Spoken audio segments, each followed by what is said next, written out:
क्योंकि इस सेगमेंट में हम आपको वो इन्फॉर्मेशन देंगे, उन चीज़ों के बारे में बात करेंगे जो आज से पहले ना आपने अपनी टीवी स्क्रीन पर देखी होंगी, ना उनके बारे में सुना होगा। इसी हवाले से आज हमें डमी म्यूजियम से ज्वाइन किया है खान साहिबान ने, जो कि अपने म्यूजिक का तड़का देंगे और रागा बॉयज इनकी शदीद क्लास लेने वाले हैं। पूछेंगे इनसे सुर, ताल और तान के बारे में। और आज हमने ये सेगमेंट इसलिए डिजाइन किया है कि हम आपको बता सकें कि जिस घराने के शागिर्द बड़े गुलाम अली खान साहब इतने अजीम गायक थे, उनके उस्ताद जो हैं वो कितने अजीम होंगे। हाय हाय, ये साडा भी मुर्शद घराना ही ना जी। इस घराने तो बाद गायकी रह किथे गई है। और वेखो तो सही उन्होंने शागिर्द किथे पहुंच गए ने। और तुसी कैसे बेमराद हो और तुसी टाइम सिर अपने घर नहीं पहुंचते।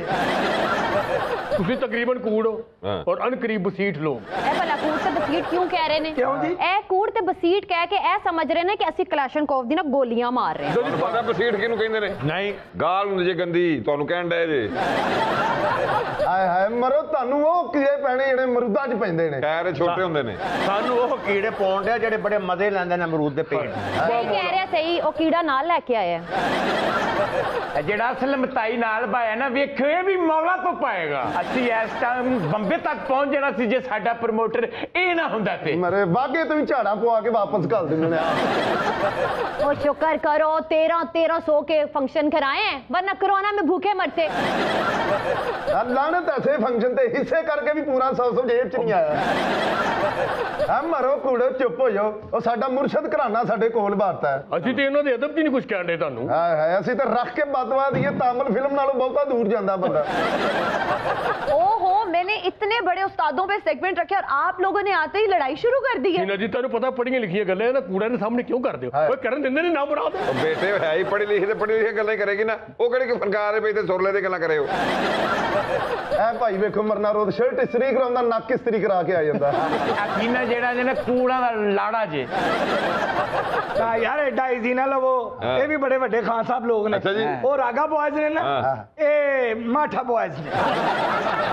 ओहो भाई, आप लोग चुप करेंगे? हम लोग बात कर रहे हैं उस्ताद बड़े गुलाम अली खान साहब की। तू कन्फर्म बताया ना बचिए। क्यों? वो छोटे छोटे दिन वाले बंदे निभा के तो बड़े गुलाम अली खान साहब का नाम। भाई मैं चाहती हूँ कि सबको पता चले कि बड़े गुलाम अली खान साहब पैदा कब हुए, कहाँ हुए। 1902 में वो कसूर में पैदा हुए, ठीक है। बहुत मशहूर जो गायक घराना था वहाँ पैदा हुए और उनके जो दादा थे वो एक दरवेश सिंगर थे जो कि गजनी से आके कसूर में सेटल हुए थे। चूंकि वो दरवेश थे, वो गाना तो गाते रहते थे, लेकिन कहा जाता है कि इवेंचुअली वो जंगलात की तरफ फिर बाद में निकल गए थे। हां जी, ये जेड़ा तोड़ा नेरे खां है ये भी जंगलात च गया है। अच्छा, बांदरां ने एहतजाज कीता, लुंबड़ियां ने एहतजाज कीता। उन्होंने कहा एक जंगल च 2 जानवर नहीं रह सकते भाई। वो ते बड़े लोग सी दरवेश जंगलां च चले गए, ये जंगलां चों आए जे सारे। बाबा तू सुता उठे, तेन पता लगे अगली हुकूमत फिर पीटीआई दी है। ਤੁਹਾਡੇ ਤੋਂ ਫਰਿਸ਼ਤਾ ਕਵੇ ਬੈਠੀ ਲੈ ਲੈ ਜੀ, ਬੈਠੀ ਲੈ। अच्छा भाई बाबा अल्लाह करे तेनू हैंड फ्री च शाट पवे। तकसीम हिंद से पहले बड़े गुलाम अली खान साहब को जगत उस्ताद और महान गायक माना जाता था। और चूंकि उनको लाहौर से बहुत मोहब्बत थी, इसलिए वो पाकिस्तान में ही रहे। लेकिन इंडिया से, जो इंडिया के लोग थे, जो इंडिया की अशराफिया थी, वो चाहती थी कि बड़े गुलाम अली खान साहब वहाँ चले जाएं।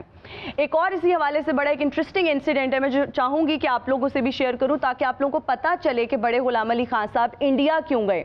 एक दफ़ा हुआ यूं कि वो रेडियो पाकिस्तान लाहौर में एक ब्यूरोक्रेट थे, एक मैनेजर थे, उनके ऑफिस में चले गए जिनका नाम था ज़ेड बुखारी साहब, और बगैर इजाज़त के उनके कमरे में चले गए। तो ये बात उनको बहुत बुरी लगी ज़ेड बुखारी साहब को, और उन्होंने थोड़ा सा वो रूड हो गए और उन्होंने कहा कि ये इजाज़त के बगैर अंदर किस तरह से आ गए हैं। वहाँ पर उस्ताद बड़े गुलाम अली खान साहब ने एक बहुत तारीखी जुमला कहा कि आप जैसे बीए पास तो बहुत हैं, लेकिन मेरे जैसा बड़ा और महान गुलकार जो है वो दोनों मुल्कों में सिर्फ एक ही है। उस्ताद बड़े गुलाम अली खान साहब बाहर आके बैठ गए कि जो आर्ग्यूमेंट हुआ है थोड़ी देर में शायद इसकी सेटलमेंट हो जाए।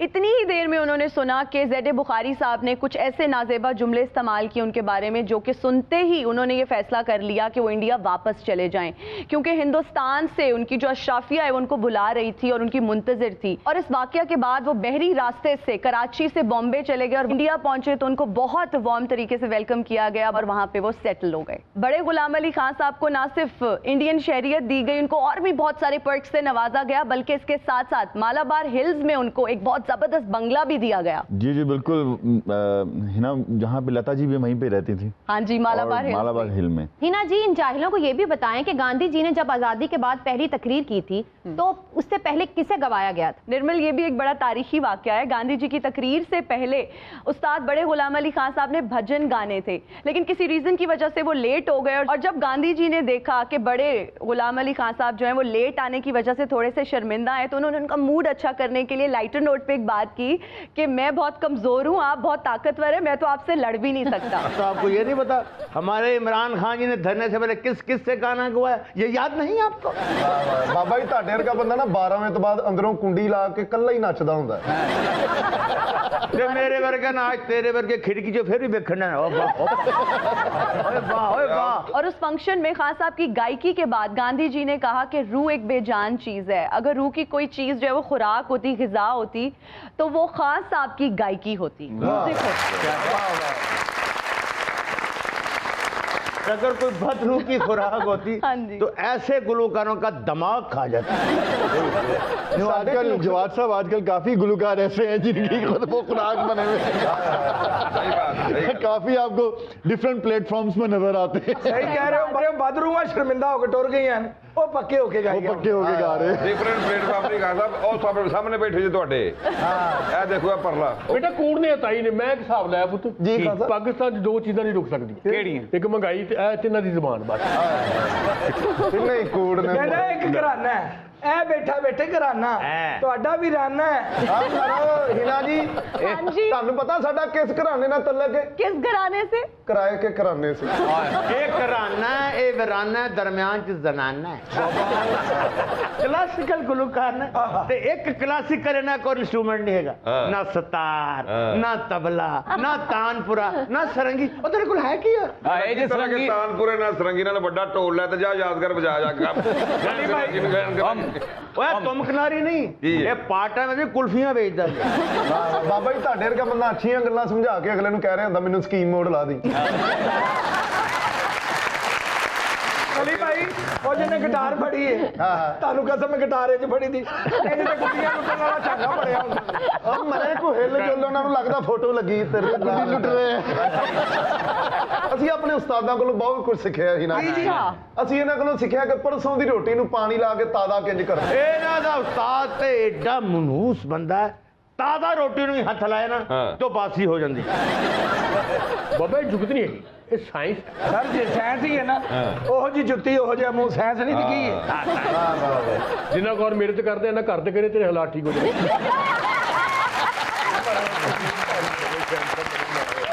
ऐसा मनहूस है चिड़िया घर चला गया बांदर वेखन ते बांदरी कहती अब्बा जी जो कुड़ियां विआह दी पिछे नहीं आईदा हुंदा। ਲਓ ਜੀ ਪਾਪਾ ਗਿਆ ਚਿੜੀਆ ਘਰ, ਫਿਰ ਇਹਨੂੰ ਬਾਂਦਰ ਨੇ ਖਿੱਚ ਕੇ ਚਪੇੜਾ ਮਾਰੀਆਂ। ਕਿਉਂ? ਉਹ ਬਾਂਦਰ ਛਾਲਾਂ ਮਾਰਨ ਡਿਆ, ਤੈਨੂੰ ਕਹੀ ਜਾਂਦਾ ਬੜੀ ਭੱਜ ਨਾਲ ਸੁਣਦੀ, ਕੋਈ ਜ਼ਿਆਦਾ ਹੀ ਮਸਲਾ ਬਣਿਆ ਹੈ। ਸਾਡਾ ਮੁਤੱਕਾ ਬੰਦ ਹੀ ਨਹੀਂ, ਤੁਸੀਂ ਤਾਈ ਲੋਕ ਮਰੋ ਇੰਨੇ ਕਿ ਸ਼ਰਬਤ ਚ ਇੰਨੀ ਬਰਫ਼ ਪਾ ਲੈਂਦੇ ਲਾ। तुम भी ये बातें मुखालिफ से ना घबरा है टाड़ी, ये तो चलती है तुझे मजीद बिस्त करवाने की। क्या बात। ਜਿਹੜੇ ਇਹਨਾਂ ਦੇ ਬਜ਼ੁਰਗ ਹੈ ਨਾ, ਇਹਨਾਂ ਤੋਂ ਵੀ ਮਾੜਾ ਹੀ ਤੇ ਨਹੀਂ ਤੌਰ ਤੇ। ਹਾਏ ਹਾਏ, ਜਿੱਥੇ ਕਿਤੇ ਫਿੱਕੀ ਗੱਲ ਕਰਦੇ ਆ ਨਾ, ਇਹ ਕਿਉਂ ਦੇ ਕੇ ਦੁਬਾਰਾ ਅੱਛੀ ਕਰਾਉਂਦਾ। ਇਹਨੂੰ ਕਹਿੰਦੇ ਨੇ ਮੈਨੇਜਮੈਂਟ। ਹੋਰ ਤੁਹਾਡੇ ਕੋਲ ਆਪਸ ਵਿੱਚ ਲੜ ਪਈ ਹੈ? ना जी एक बात बताएं, हमें पता चला है कि इंडियन मूवीज में खान साहब ने सबसे ज्यादा मुआवजा लिया है, ये बात कितनी दुरुस्त है? ये बात 100% सच है। जब मुगल आजम फिल्म के लिए म्यूजिक की बात हो रही थी और म्यूजिक कंपोजिशन के लिए बात हो रही थी, तो के आसिफ साहब ने नौशाद साहब से पूछा था कि तानसेन की आवाज़ कौन निकालेगा, तो तब उन्होंने बताया कि तानसेन की आवाज़ तो इस दौर में बड़े गुलाम अली खान साहब भी निकाल सकते हैं, वही इतना अच्छा गा सकते हैं। लेकिन चूंकि बड़े गुलाम अली खान साहब को इस तरह से गाना पसंद नहीं था फिल्मों के लिए, और उनका क्लासिकल म्यूजिक के बारे में ये पॉइंट ऑफ व्यू था कि ये मेले ठेले और नौटंकियों में नहीं गाया जा सकता, बल्कि उन लोगों के सामने गाया जा सकता है जो वाकई अहले ज़ौक़ हों। फाइनली उन्होंने इस फिल्म के लिए गाना कैसे गाया, ठुमरी कैसे गाई, कि आसिफ साहब जो थे वो उनके पीछे पड़ गए कि ये ठुमरी आपने ही गानी है, लेकिन बड़े गुलाम अली खान साहब की ये जिद थी कि मैं इस फिल्म के लिए नहीं गाऊंगा। उन्होंने नौशाद साहब को बोला कि मैं इतना मुआवजा मांगूंगा कि खुद ही कहेंगे कि बस ठीक है, मतलब सीन खत्म हो जाएगा, गाने के लिए बोलेंगे ही नहीं। लेकिन जब उन्होंने डिमांड किया 25,000 रुपए उस वक्त ठुमरी के लिए, तो उनको वो पैसे मिल गए, और के आसिफ साहब ने उसी वक्त अपने जेब से 10,000 रुपए उनको एडवांस दे दिए, और उन्होंने साथ में ये भी कहा कि आपके फन की कोई कीमत है ही नहीं। और यहाँ पे क्या कहने और यहाँ पे एक और बात भी मेंशन करना चाहूंगी कि उस दौर में लता जी और रफी साहब जो थे वो 500 रुपए लेते थे, जबकि बड़े गुलाम अली खान साहब को 25,000 रुपए मिले इस ठुमरी के लिए। और वो ठुमरी क्या उन्होंने गाई है, प्रेम जोगन। आसफ साहब ने भी फिल्म च मुंह मंगी कीमत मंगी, उन्होंने कट भी करता ते अंदर भी करवाता। हीना जी वो ते 25,000 एडवांस है। साडे उस्ताद होरां नूं एक बंदा 1,000 रुपया दे के गया ते समझदे हरे क़यामत तक गाना है। अच्छा